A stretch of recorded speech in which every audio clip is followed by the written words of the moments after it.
Welcome to the Hollywood Scholar. I'm Jed Morgan, and the lore breaking that is exemplified in the Witcher Netflix series is continuing in Witcher Blood Origin with some further casting announcements, further images, and descriptions of characters. And it just seems like they're going to pack full the last 5 days until the show's released with every single piece of lore breaking information that they can possibly squeeze in. The show, only 4 episodes long, is going to devastate the canon and ignore every single piece of important information from the Witcher history, not even making sense within their own canon with the Netflix main Witcher show. It's going to be a disaster of untold proportions.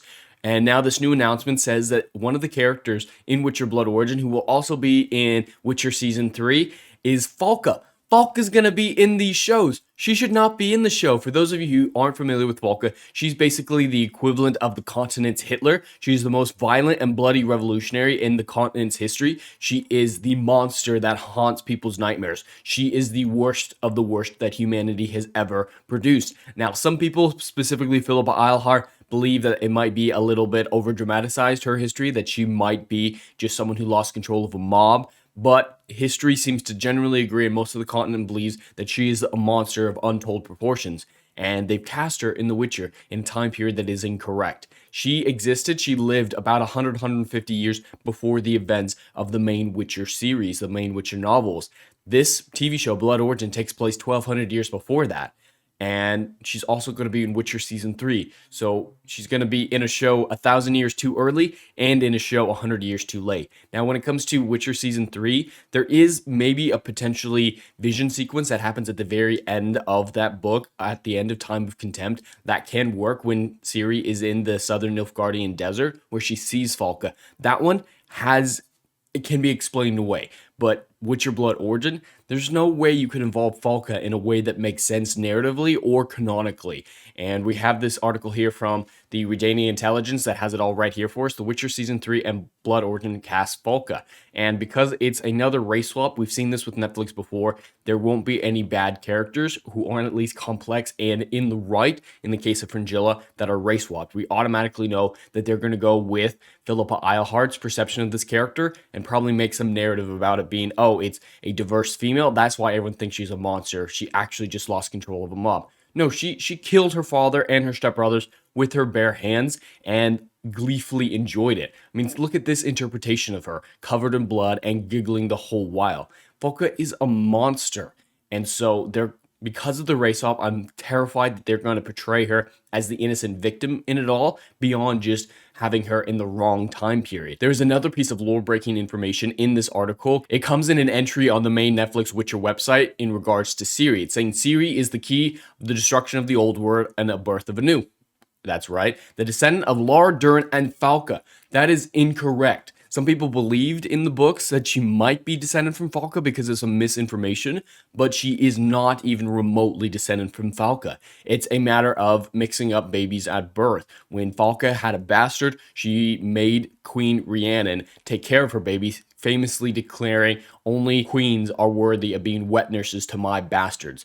But when she died, Rhiannon went insane, and Rhiannon could not tell her own twins apart from Falka's child. So those 3 children got mixed up, and 2 of them died. And for a while, no one knew which one survived and which one descended, and eventually led to Ciri. And it was later proven that it was one of Rhiannon's children, not Falka's. So it's a matter of them not even doing enough research to know that she's not actually a descendant of Falka. She's a descendant of Laura Dern, absolutely, but Falka is not actually involved in the bloodline at all. So these people don't even read the basic stuff of the book to realize in Baptism of Fire, it clearly states, no, she's not descendant from Falka. Netflix's Witcher is getting something that fundamentally false about Ciri's character. How are they going to adapt Falka's scenes in Season 3 or Blood Origin accurately if they can't even get that fundamental piece, a huge part of what her involvement in the main Witcher show is? Wrong. Fierce, remarkable women who were swallowed up by the men afraid of their power. Women whom Ciri is destined to avenge. They're making a sexism argument about that. That's not what happened with the case of Laura Dern or Falka. Laura Dern was consumed in a fear of the Ein El devolving in the way that the Ein Shay did. That has nothing to do with it being men involved. It's like, hey, we're going to turn into basically pointy-eared humans. We don't want that. We like having our power. Not male related. And then she was killed by humans who were afraid of the union between her and her male husband, Cregennan, they were not okay with the race missing. That's not male related. Can't make a sexism argument out of that. And Falca, she was a monster. Yeah, her father sent her away when he decided to not stay with her mother anymore, sent her back to Kedwen. And when he got a new queen, Zero, she left. That's the most involvement evil men had in her storyline. So they're making Falca the victim, just like I said earlier. They're making Falca the victim. No, she is a monster. She's the equivalent of the continent's Hitler. You could have some, some gray in there, some is it one way, is it another, but they're making a very clear stance on it that no, she's a victim and Ciri is destined to avenge her. That is not either of their stories whatsoever. Falca is just a brief vision that Ciri has in the desert that leads her to call herself Falca while she's staying with the rats.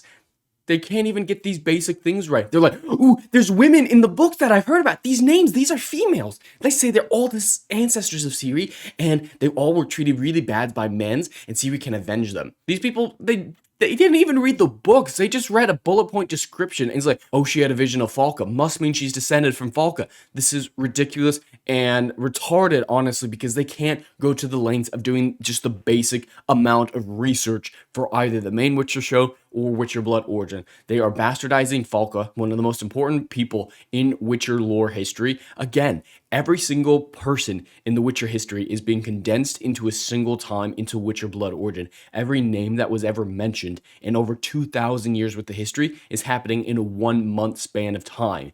And they're getting the people that they are including so substantially wrong that only names are what is similar with the original Witcher canon with Witcher Blood Origin. Falca, victim. That's already an issue. And then we have their version of Avallac'h, this massive soy boy who's just like, oh my god, oh my god. This is not Avallac'h. Avallac'h is intimidating. Avallac'h is powerful. He's cunning, and he's not some teenage twink at this time. He is a powerful mage at the time because the land of the Ain-El runs at a much quicker rate than the continent. So he, at the time of the conjunction of the spheres, he would already have been a very mature and grown elf. That's how that works. So he should not be some teenage boy afraid of everything. And we have this little scene from him in one of the clips that I just want to show how they're portraying him vocally as well as visually. It's gonna have to go and kill it. This is insane. So that was pathetic. This is insane. That's not Avallac'h. They're getting Falca wrong, they're getting Avallac'h wrong, they're getting Eredin wrong, they're getting Ithleen wrong, they're getting every single person involved in this show wrong, condensing their stories, making it not making any sense, and not even portraying them in a remotely accurate fashion. And there's another look at him with the description. The young mage Avallac'h reacted swiftly to save Mirren from an assassination attempt, which lands him as a position as her bodyguard. Yeah, that looks like someone that a princess would use as her bodyguard. Yeah, that makes sense. He also works to help her better understand the monoliths, making a surprise discovery about how they function. There should not be monoliths in the continent prior to the conjunction of the spheres. The Witcher Netflix show is making it seem like they're like bullets fired through the universes and forcing the conjunction to happen. That is not remotely what happened. It's a natural occurrence. The conjunction, it just naturally happens, like orbits in outer space. Things sometimes get closer together than they otherwise would. That's how the conjunction of the spheres works. And the monoliths came through at the conjunction, along with many other things like monsters and men. This show is not going to make any sense beyond just there's no humans to make witchers, like they've confirmed the show will cover.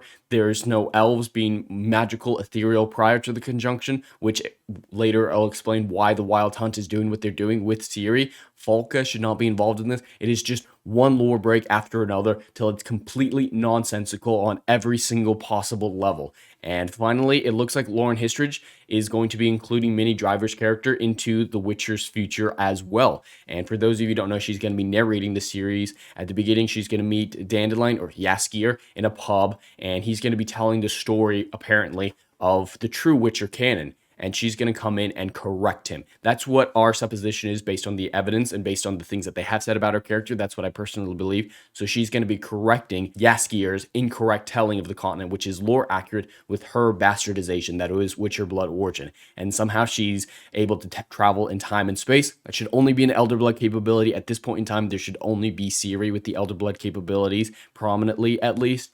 And now she's going to be in Witcher Season 4. They can't get anything right. They cannot get a single iota of the Witcher books right because it sounds like they haven't even read it, and what they have read, they actively mock, as Beau DeMayo claims.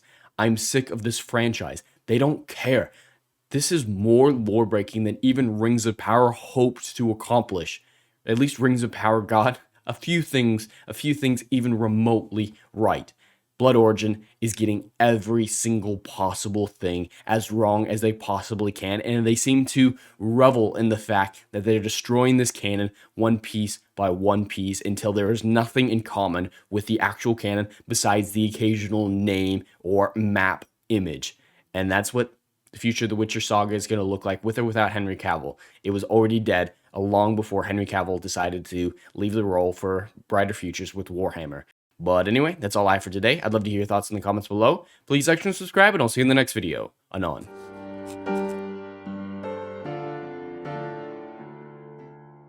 Hey, yo, are you feeling what I'm doing up in here? Oh, I know you are.